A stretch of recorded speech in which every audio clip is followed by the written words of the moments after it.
When I was young, I didn't really know what I was going to do when I got older. People kept asking me, but then eventually I thought that the idea of inventing things would be really cool. And the reason I thought that was because I read a quote from Arthur C. Clarke, which said that a sufficiently advanced technology is indistinguishable from magic, and that's really true. If you go back, say 300 years, the things that we take for granted today you'd be burned at the stake for. Being able to fly, being able to see over long distances, being able to communicate, and having access to all the world's information instantly from almost anywhere on the earth. This is stuff that really would be magic, or would be considered magic in times past. In fact, I think it actually goes beyond that, because there are many things that we take for granted today that weren't even imagined in times past. They weren't even in the realm of magic. So it actually goes beyond that. So I thought, well, if I can do some of those things, basically if I can advance technology, then that's like magic, and that would be really cool. And I also had sort of a slight existential crisis, because I was trying to figure out what does it all mean? Like, what's the purpose of things?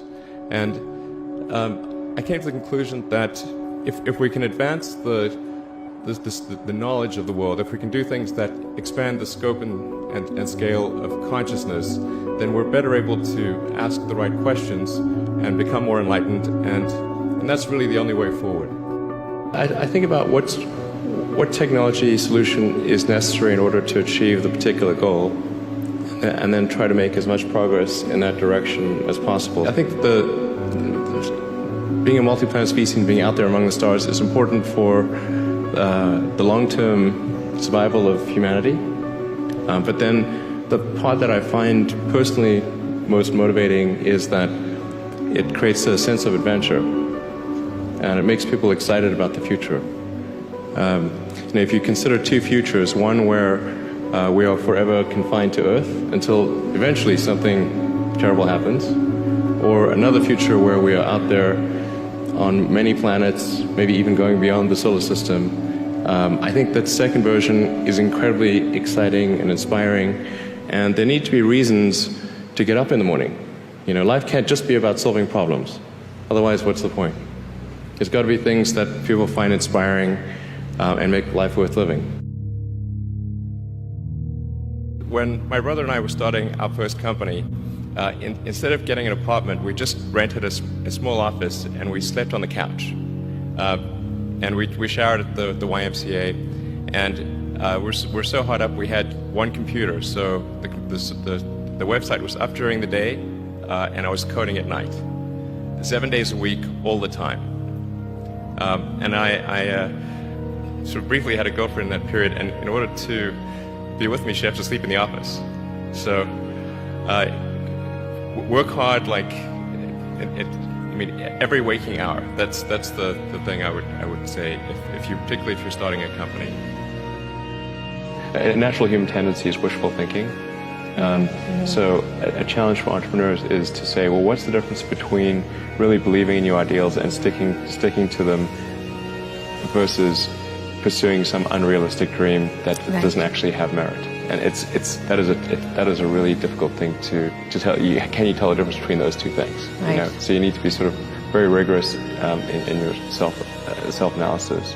I think certainly extremely tenacious, and then just work like hell. I mean, you just have to put in 80 to 100-hour weeks every week. All those things improve the odds of success. Or how do you think about making a decision when everyone tells you this is a crazy idea? Or where do you get the internal strength to do that? Well, first of all, I'd say I actually think I feel fear quite strongly. So it's not as though I just have the absence of fear. I feel it quite strongly. But there are just times when something is important enough, you believe in it enough, that you do it in spite of fear. People shouldn't think, well, I feel fear about this, and therefore I shouldn't do it. It's normal to feel fear. So you just feel it and let the importance of it drive you to do it anyway? If you just accept the probabilities, then That diminishes fear. Drive overrides fear. It's about believing in the future and thinking that the future will be better than the past. And I can't think of anything more exciting than going out there and being among the stars.